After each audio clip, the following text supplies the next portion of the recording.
Assalamualaikum warahmatullahi wabarakatuh.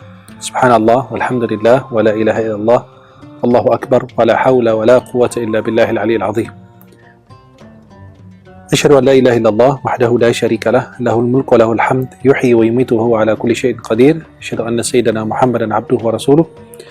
Allahumma salli wa sallim wa barik alaihi wa alihi wa ashabihi wa man tabi'ahum bi ihsanin ila yaumiddin wa ma alaina ma'ahum bi rahmatika ya arhamar rahimin.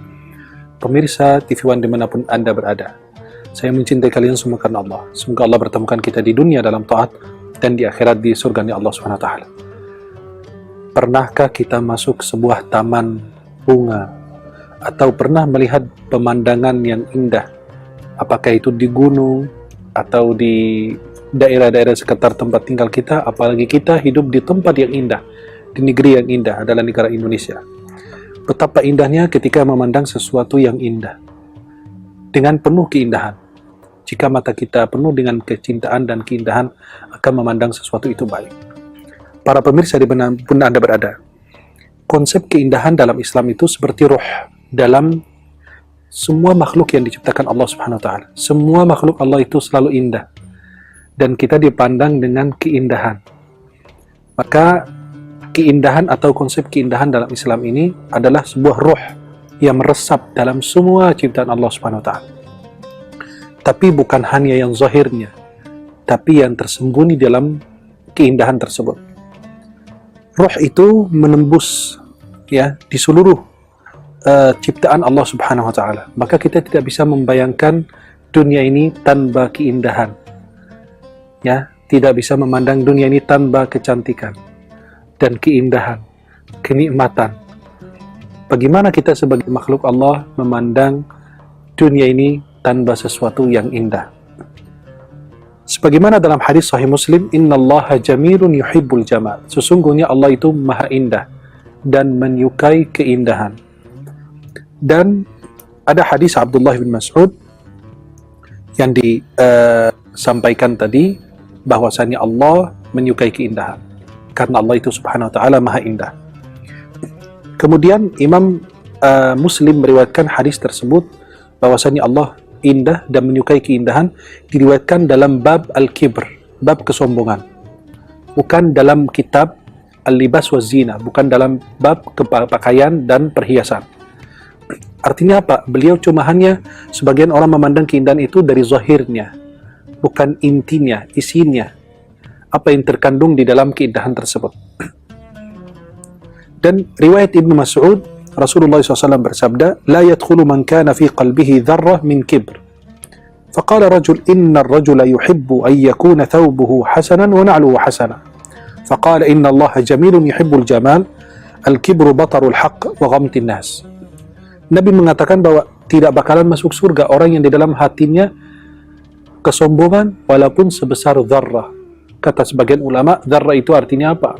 Semut kecil. Sebesar semut aja ada kesombongan, keangkuhan di dalam dirinya, gak bakalan masuk surganya Allah. Kemudian ada seorang sahabat penasaran kayak kita ini. Loh, saya senang pakaian saya bagus, sepatu saya bagus, rapi, penampilan saya bagus, rambut saya rapi.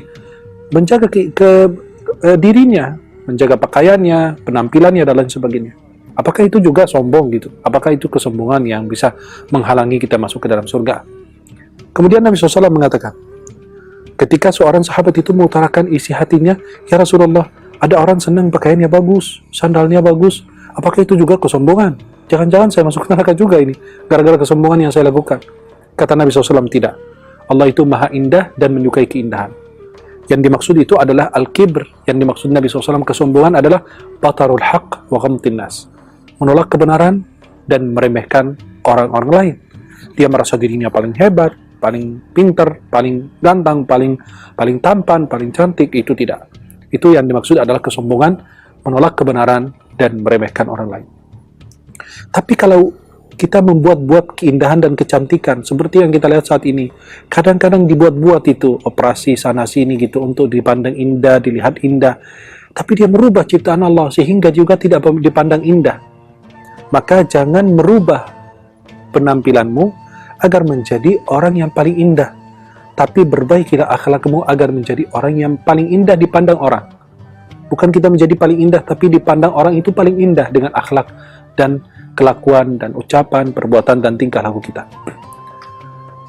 Maka para jamaah dan para pemirsa dimanapun Anda berada, kalau kita perhatikan orang yang membuat-buat itu keindahan dalam dirinya, ketampanannya, kecantikannya, dibuat-buat semuanya, palsu semua, itu Allah tidak menyukai itu, karena itu adalah sebuah kesombongan yang dibuat-buat. Allah menginginkan itu benar-benar menjadi sebuah yang menjadi kebiasaan, kesederhanaan dalam menjaga penampilan dan pakaian dan ucapan perbuatan kita. Bahkan Allah menginginkan kita selalu menjaga keindahan dan penampilan. Allah Subhanahu wa taala meminta agar kita setiap memasuki masjid menjaga penampilan dan pakaian kita. Ya bani Adam khudhu zinatakum 'inda kulli masjid wa kulu washrabu wa la tusrifu innahu la yuhibbul musrifin.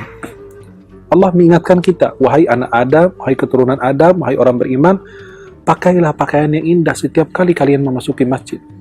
Dan jangan kalian berlebihan. Makan dan minum jangan berlebih-lebihan. Allah tidak menyukai orang yang berlebihan.